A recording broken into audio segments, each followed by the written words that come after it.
Welcome to LP news. నేను మీ మాధురి. మెట్పల్లిలో నకిలీ ఆబాదీ certificate మోసం బట్టబయలు.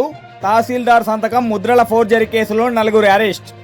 జగిత్యాల జిల్లా మెట్పల్లిలో తహసీల్దార్ సంతకం కార్యాలయ అధికారిక ముద్రలను నకిలీగా తయారు చేసి భూమి రిజిస్ట్రేషన్ చేసిన కేసును పోలీసులు ఛేదించారు.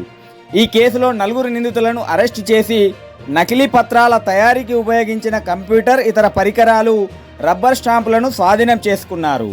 గత నెలలో ఆరపేట శివారులోని సర్వే నెంబర్ 191/ఈలో ఉన్న 8 గుంటల భూమికి సంబంధించిన నకిలీ ఆబాదీ సర్టిఫికేట్ ఆధారంగా రిజిస్ట్రేషన్ జరిగినట్లు మెట్పల్లి తహసీల్దార్ పోలీసులకు ఫిర్యాదు చేశారు.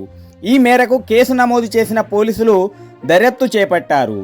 జగిత్యాల జిల్లా ఎస్పీ ఆదేశాల మేరకు డిఎస్పీ పర్యవేక్షణలో సిఐ ఆధ్వర్యంలో ప్రత్యేక బృందం ఏర్పాటు చేసి విచారణ జరిపారు. దర్యాప్తులో రాజులదేవి నర్సయ్య, కలికోట వేణు, లోలపు గణేష్, బెజ్జారపు మధుసూదన్, పాకాల రాకేష్, అంగారి శంకర్ పరస్పరం కుమ్మక్కై నేరానికి పాల్పడినట్లు వెల్లడైంది. భూమికి ఆబాదీ సర్టిఫికేట్ జారీ చేయడానికి తహసీల్దార్ కార్యాలయం నిరాకరించినప్పటికీ డాక్యుమెంట్ రైటర్ పాకాల రాకేష్ తన కంప్యూటర్లో నకిలీ ఆబాదీ సర్టిఫికేట్ రూపొందించి తహసీల్దార్ సంతకాన్ని ఫోర్జరీ చేసినట్లు పోలీసులు తెలిపారు. అంగారి శంకర్ నకిలీ అధికారిక ముద్రలను తయారు చేసి నేరానికి సహకరించినట్లు గుర్తించారు. నకిలీ ధృవపత్రాల ఆధారంగా మెట్పల్లి సబ్ రిజిస్ట్రార్ కార్యాలయంలో బెజ్జారపు మధుసూదన్ పేరిట భూమి రిజిస్ట్రేషన్ జరిగినట్లు పోలీసులు వెల్లడించారు. ఈ వ్యవహారంలో పలువురు నిందితులు ఆర్థిక లాభం పొందినట్లు విచారణలో తేలింది.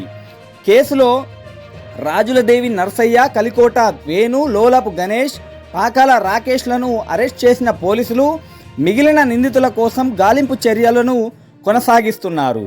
అరెస్టు చేసిన నిందితులను మెట్పల్లి కోర్టులో హాజరుపరిచారు. భూముల కొనుగోలు సమయంలో సంబంధిత ప్రభుత్వ రికార్డులు, ధృవపత్రాలను తప్పనిసరిగా ధృవీకరించుకోవాలని పోలీసులు ప్రజలకు సూచించారు.